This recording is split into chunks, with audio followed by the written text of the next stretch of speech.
Welcome to Startup Health Now. We are with SUPA entrepreneur, health transformer, Sabine Seymour. It's great to be with you. How are you? I am very good. It's a sunny day in New York. Sunny. And so you are the founder, CEO of SUPA. Yes. One of the coolest companies around. I just got to say, I think you're also at this very special moment, which is where technology, fashion, and health are colliding. So first, let's start with what is SUPA? What's your vision? So SUPA is a biometric sensor kit for apparel. So imagine anything that you can measure from your body, we can measure. We measure through base layers or through your clothing in general. And we create the algorithms for it so you can have simple apps.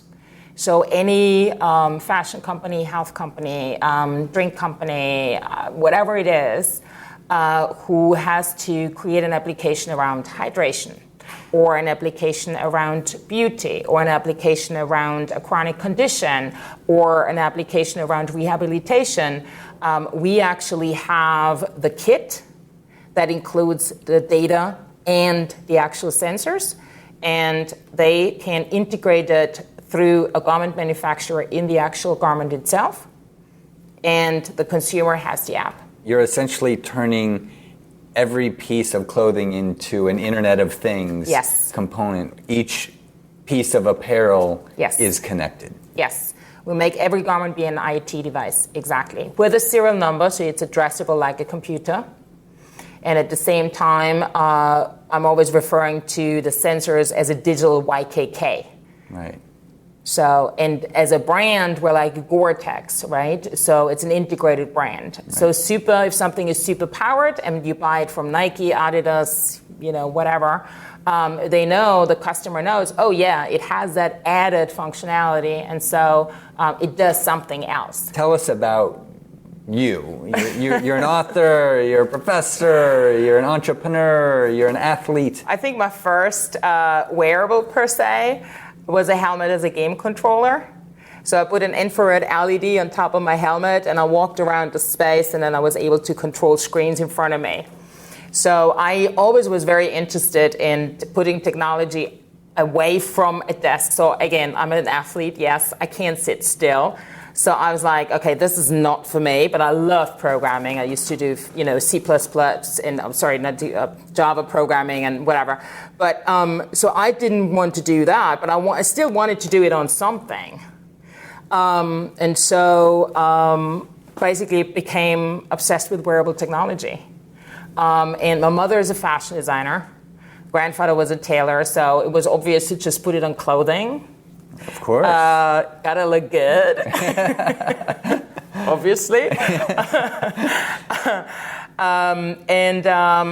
And then, because of my background as being an athlete, it was very important for me to also create something that has absolute meaning and a functionality. So looking into base layers for snowboarding in 2000, that was sort of like when it all kicked off to biometrics, really. So when you're in the backcountry, hydration levels, exhaustion levels, people need to know where you are. If something is happening, you need to actually know when an avalanche hits you, which direction you're actually under the snow, because you really don't know.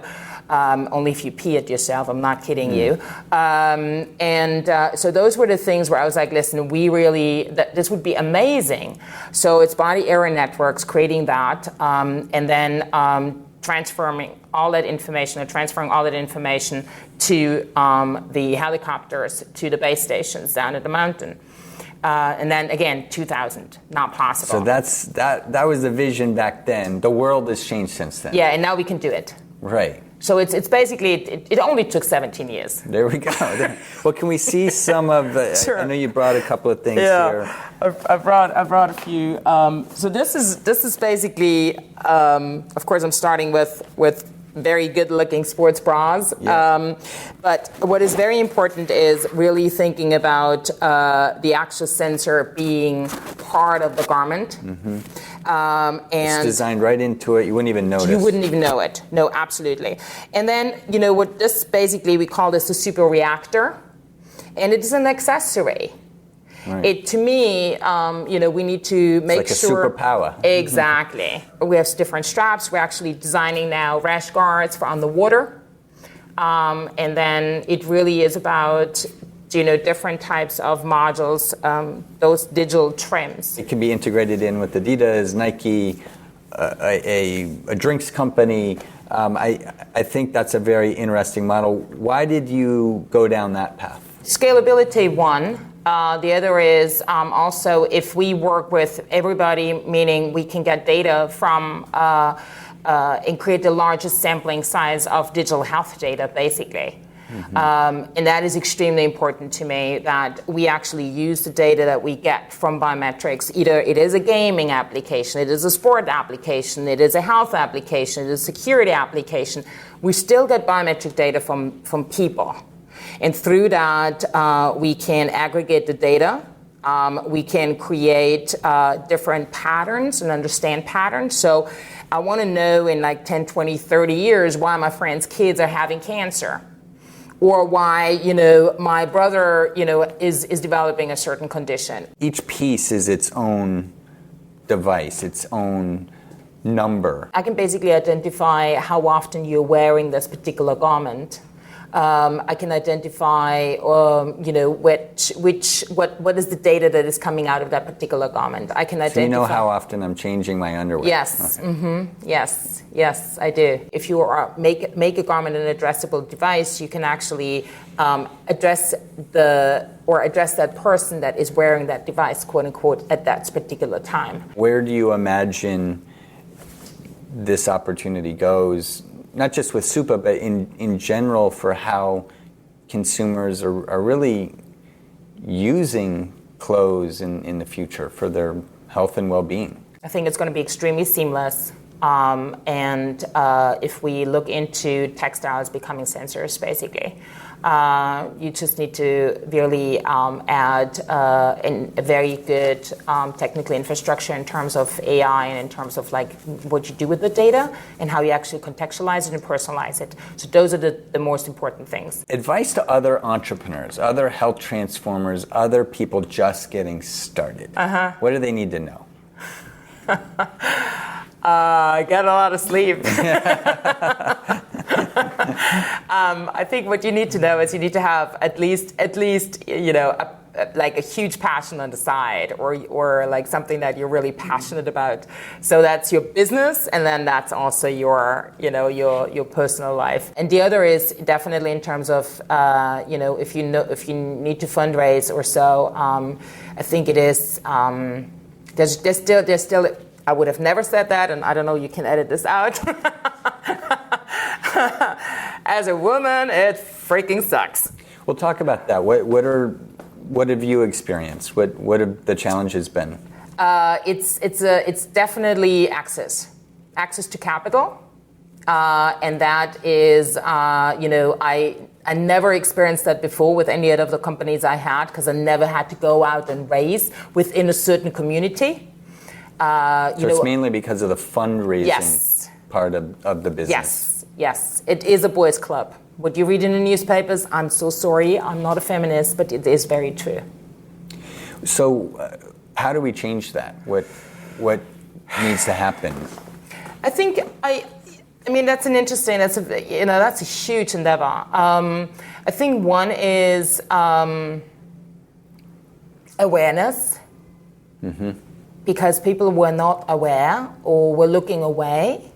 And that's starting to come out more now. It's starting to come out just now. Even more recently. Yes. So that is one. The other is people that are coming in from or having the ability to actually look beyond, or look into others. So enabling those type of VCs or those type of investors. So wave a magic wand. One thing that you would like to see happen in the future and change in terms of digital health and the whole ecosystem? Democratizing it, particularly in the US. I think it's crazy what's happening here. What do you do to stay healthy? I do sports every day. So I surf, I do Pilates, I golf. So that's no summer, right? We're talking that summer. I do interval training. And if I don't get to do anything, and if I have no time at all, then I just do what I call a light surf workout. So basically I have my mat next to my bed, and I just roll over. That's cool. They're like double leg stretch. Very cool. Well, thank you so much for everything you're doing to really just push the boundaries and bring so many great ideas to bear. I mean, I think your energy is awesome, and what you're doing is awesome, and I think really going to make a significant impact, and also hopefully influence a whole generation of other creators. So thank you for everything you do. You're very welcome. Where can people find you? Well, either online, Sabine at SUPA.ai. Okay. Best is just SUPA.ai, and there is an Instagram, and you can reach me anywhere. Thank you so much.